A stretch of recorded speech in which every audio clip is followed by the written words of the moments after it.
Hello and welcome to Byju's IAS. Let's take up the analysis of today's The Hindu newspaper by looking at an editorial from page number 6. This editorial deals with the topic of electoral violence and how it threatens the very foundation of a democracy. See, the core foundation of a democracy is based on the ability of the country to conduct free and fair elections and peaceful elections. But quite often, democratic elections in the country is hit by electoral violence, and in most cases, these violent incidents take place largely at the instigation of the political parties and the politicians. We have witnessed something similar happening in West Bengal during the latest state elections, and the major parties have blamed each other for being responsible for this violence, which resulted in the killing of around 5 people. During the fourth phase of polls in West Bengal, there was widespread violence which forced the security forces to open fire, and around 5 people were killed. Such electoral violence threatens the conduct of free and fair elections because it increases the role of muscle power and money power in the conduct of elections, thereby threatening the very foundation of a democracy.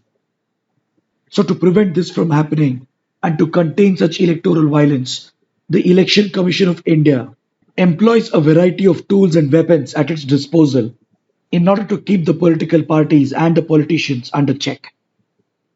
That's the reason why, right before elections, the Election Commission brings in the Model Code of Conduct, which places a wide set of restrictions on the behavior of political parties and political leaders during campaignings.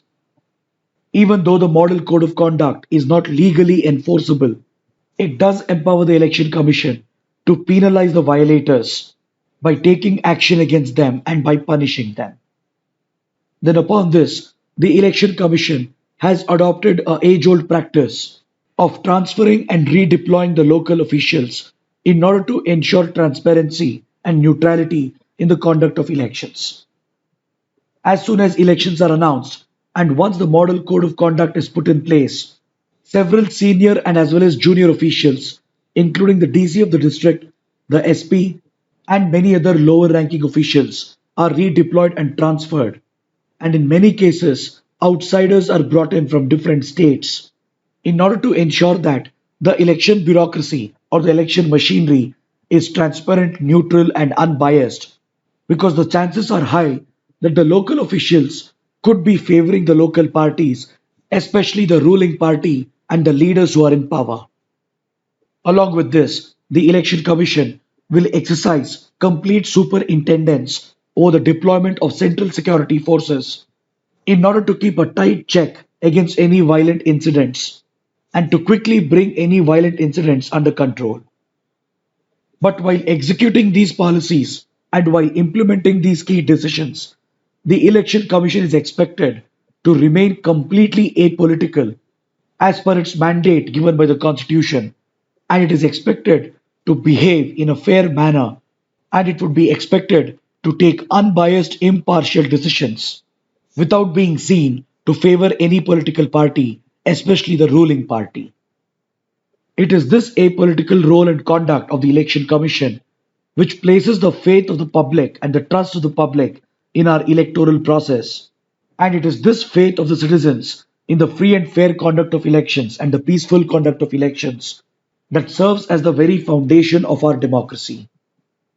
But every now and then, the role and functioning of the Election Commission has come into question, and especially in the last few years, there are serious allegations that the Election Commission is often seen to be favoring the ruling parties. The editorial points out that either by an act of omission or by an act of commission, the Election Commission directly or indirectly ends up favoring the ruling party and the ruling leaders. And while taking several decisions, it has triggered a major controversy because opposition parties and neutral observers have pointed out that several decisions of the Election Commission have not been entirely apolitical, and it has failed to display a complete non partisan approach.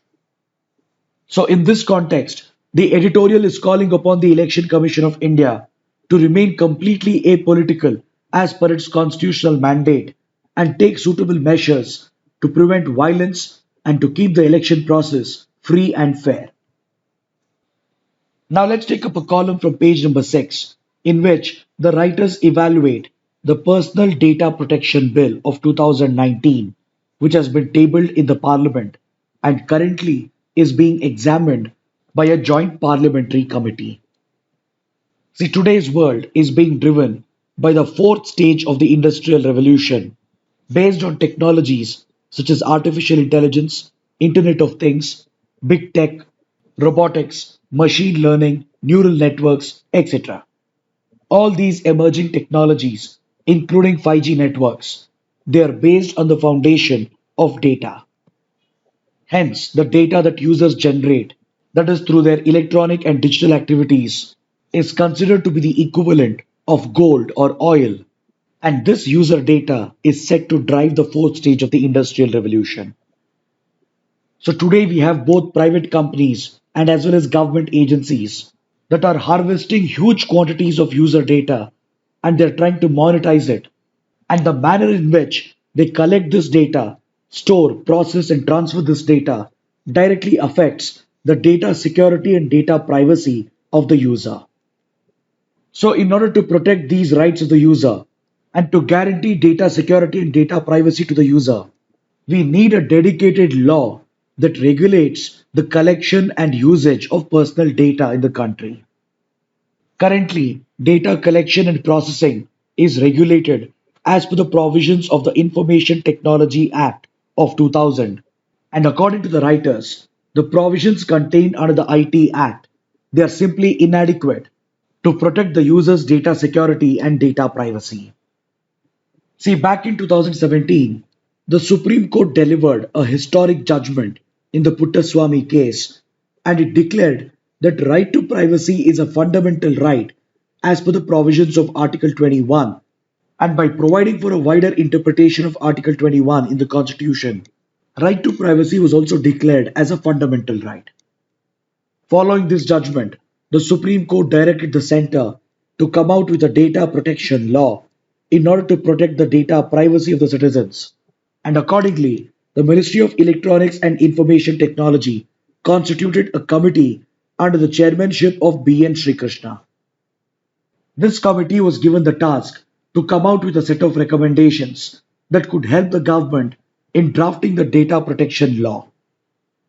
Accordingly, the B.N. Srikrishna committee came out with a set of recommendations, and based upon these recommendations, the government has drafted a personal data protection bill. The government has taken some of the recommendations given by the B.N. Srikrishna committee and made a few changes, and eventually it introduced a personal data protection bill in the parliament. In its recommendations, the B.N. Srikrishna committee had provided for a clear-cut definition of data principals and data fiduciaries. Data principals are none other than the users who are contributing data to the private and public organizations. And data fiduciaries are the organizations, both private and public, which are harvesting the data from data principals. And it also includes those private and public organizations that process, store, transfer, and share the data of data principals with other entities. The B.N. Srikrishna committee recommended that the data principals, that is the users who own the data, who generate the data, they should be accorded a set of basic rights in order to protect their data security and data privacy.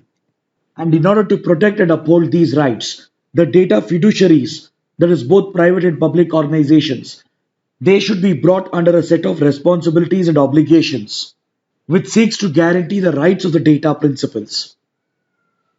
Based on these recommendations, the Personal Data Protection Bill was drafted by the government with a few changes, and the bill was introduced in the parliament. The writers argue that this bill in the parliament is very significant when it comes to protecting the data security and privacy of the user, because compared to it, the existing IT Act and its provisions are clearly inadequate and outdated, and they go on to draw a comparison between the data privacy and security provisions of the IT Act with the provisions of the Personal Data Protection Bill. See, under the IT Act of 2000, as far as data security and privacy is concerned, only private institutions have been covered and government agencies have been completely exempted. On the other hand, the definition of data fiduciaries under the Personal Data Protection Bill covers both government entities and private firms which collect, harvest, process, store, and transfer user data. The IT Act gives more priority to data security, that is, to prevent data leakage and to protect the integrity of the user data. It doesn't focus much upon data privacy, which results from the possible misuse of the data by the private firms and the government organizations. On the other hand, the Personal Data Protection Bill emphasizes both data security and data privacy, and in order to ensure this, it recognizes a set of user rights and empowers the user to know as to what types of data and what kind of data is being captured by the data fiduciaries. And it also gives the right to the data principal to seek answers from the data fiduciaries as to how their data is being used. Whereas under the IT Act, no such rights existed for the user, and it merely placed a set of inadequate restrictions on the data collectors. Then, more importantly, the Personal Data Protection Bill provides for the establishment of a National Data Protection Authority in order to settle any disputes and listen to grievances so that the concerns of the users could be redressed with the enforcement of their rights by ordering the data fiduciaries to carry out their responsibilities and obligations. Whereas, on the other hand, under the IT Act, there is no such authority for settling disputes, for listening to grievances, and for redressing the concerns of the users. So, in conclusion, these progressive provisions contained in the Personal Data Protection Bill makes it a much better regulatory law as compared to the IT Act as far as data security and data privacy is concerned. But however, this bill is stuck in the parliament as it is being reviewed by a joint parliamentary committee, and the bill was held up for passage as the opposition parties raised a lot of concerns against the bill based on some of the shortcomings in the law. Following widespread opposition by the other parties, the government referred the bill to a joint parliamentary committee which is currently examining the bill, and in this regard, the writers point out the shortcomings of this bill. See, one of the biggest drawbacks of the bill is that it provides for wide exemptions to certain government agencies, even though government institutions are covered under the bill.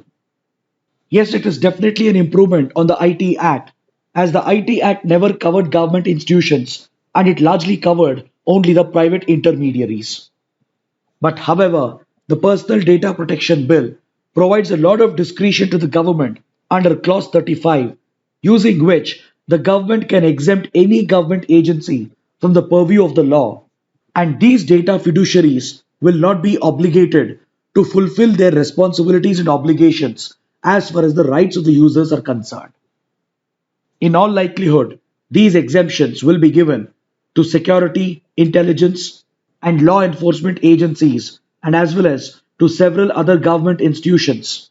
And such wide sweeping exemptions without any checks and balances could again result in the violation of the rights of the users. And this happens to be a major flaw in the Personal Data Protection Bill. Next, in the current version of the bill, it is still not certain as to how the user can seek the enforcement of his rights and what legal remedies exist for them in case of any violation of their rights by the data fiduciaries. So now it's up to the Joint Parliamentary Committee to provide for more clarity in this regard, because otherwise, despite the right intentions of the bill, the users may not be able to seek the enforcement of their rights and they may not be able to seek the redressal of their grievances. Next, the current version of the bill has a major flaw because it threatens the users, that is, the data principals, with legal consequences if they withdraw their consent once their data has been collected and once it is being processed based upon their initial consent.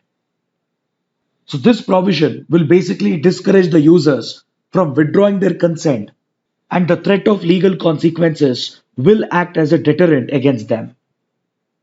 Then, in the current version of the bill, it is still not certain as to how the independence of the Data Protection Authority will be retained because this key authority shouldn't end up becoming another arm of the government, and it has to be ensured that the members and the chairperson of this committee is neutral and independent so that they can protect the rights of the users from any possible infringement from the data fiduciaries, especially from the government agencies.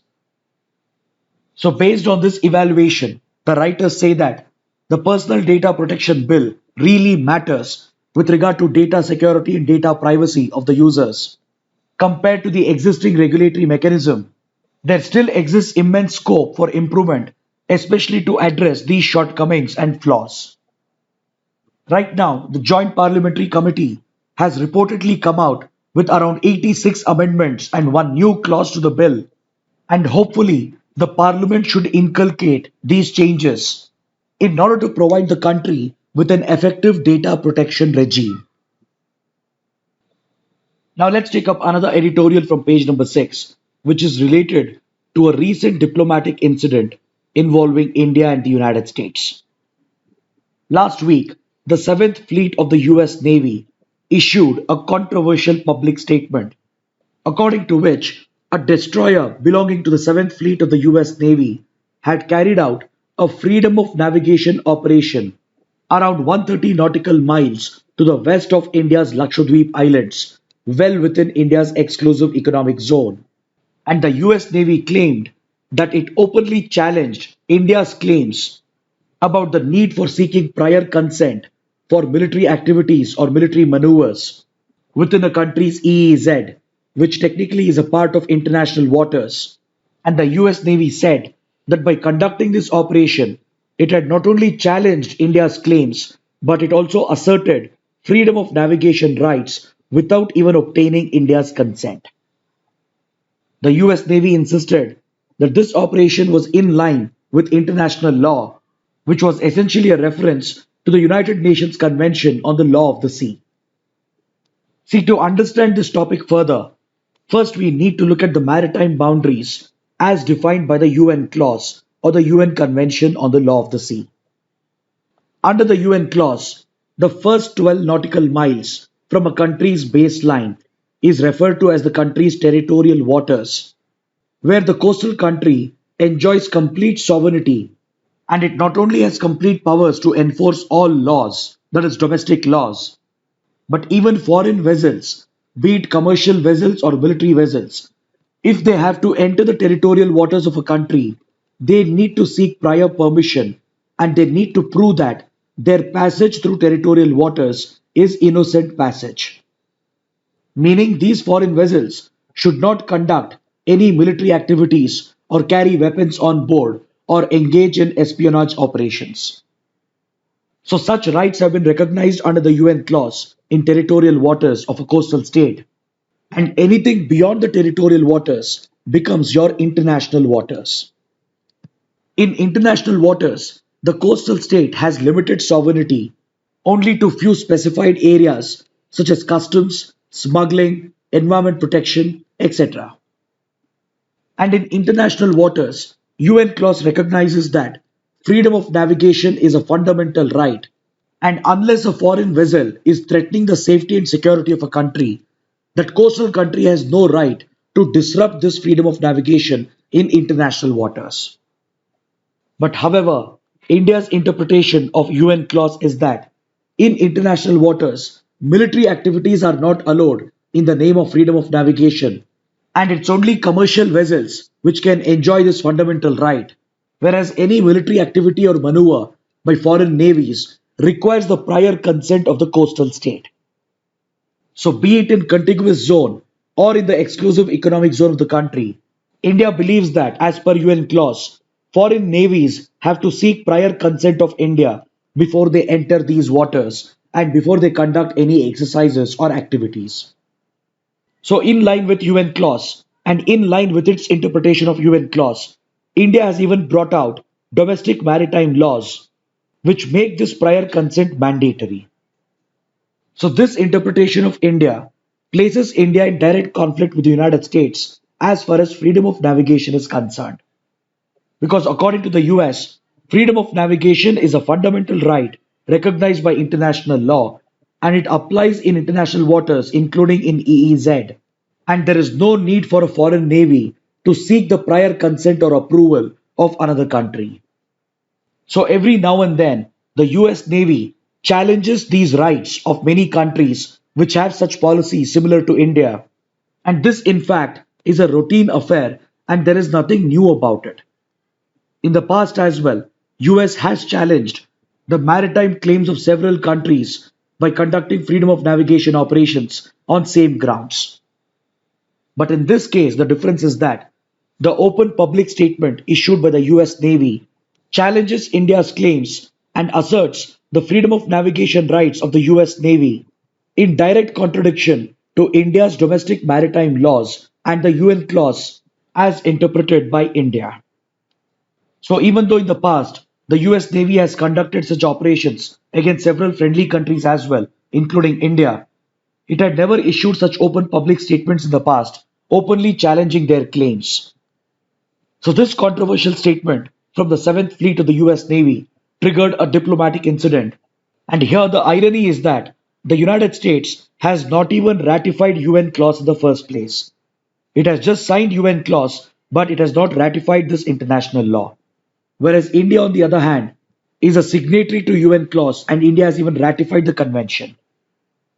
So such behavior and statements from the US has definitely raised concerns within India. And it is also interesting to note that it was the 7th Fleet of the US Navy which was used by the US back in 1971 to threaten India with war when India was liberating Bangladesh, as the then US government had allied with Pakistan. It's not that these two events are connected, but the fact that a friendly navy and a friendly government has openly challenged India's maritime claims and asserted its rights has raised serious questions on the very strength of the US India diplomatic relationship. Because, see, in the last 2 decades, India and US have grown strategically very, very close, and they enjoy a very close defense and diplomatic relationship. Especially of late, very high level interactions are going on between India and US.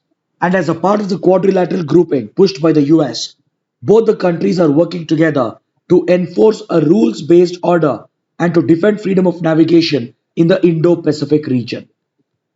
But now the irony is that the US itself has challenged India's maritime claims. So now the question is, how should India read these developments? See, it's very important for India to understand the true intentions of the US behind this public statement. There are various theories and interpretations that are being put forward by strategic experts.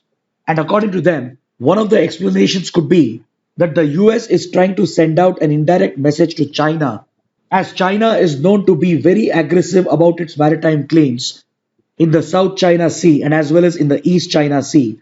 And Chinese forces often disrupt freedom of navigation of foreign vessels, including commercial ships and naval ships, while they are transiting through this part of the Indo Pacific. Or, on the other hand, this statement from the US could possibly indicate a new standard operating procedure that the American Navy is coming out with as far as its freedom of navigation operations are concerned. If that is the case, then India will have to accept this new reality that going forward, the American Navy is going to challenge India's maritime claims and it could be conducting freedom of navigation operations in India's EEZ without obtaining India's prior consent, which is a mandatory requirement as per our domestic maritime laws and as per our interpretation of UN clause. So, in this context, it's very important for India to clarify its own position on this controversial policy of the United States, and it should also seek answers from the US as to why this incident happened, considering that the US is a close friend of India. Now, let's take up an article from page number 13. Iran's underground nuclear facility at Natanz has suffered a major power blackout in a suspicious manner within hours after Iran started its nuclear centrifuge facilities to enrich uranium in direct violation of the terms of the Iran nuclear deal, or also known as the Joint Comprehensive Plan of Action. We have discussed in several sessions that Iran has been under significant pressure because of sanctions imposed by the US, which unilaterally withdrew from the nuclear deal, and hence Iran has retaliated and it had threatened to resume its nuclear weapon program by restarting its nuclear centrifuge facilities to enrich uranium to produce weapons grade uranium, in direct contravention of its commitments under the nuclear deal. But even as efforts are going on to resume talks between US and Iran in order to bring US back under the nuclear agreement, Iran was seeking to exert pressure on the US and the other parties to the deal by trying to restart the nuclear centrifuge facilities at Natanz. And within hours after these centrifuge facilities were started, the facilities suffered from a major power blackout, and it has been widely reported that this could have been an outcome of a major cyber attack carried out by Israel. Israeli media has reported Israeli intelligence agencies, possibly such as Mossad, might have launched a covert cyber war against Iran in order to send a strong message to Iran that Israel has the capabilities to disrupt its nuclear program. Iran and Israel share intense regional rivalry, and while Iran's nuclear program is primarily targeted at Israel, Israel has consistently countered Iran's nuclear weapons program, and it has made several attempts over the years to sabotage and disrupt its nuclear weapons program.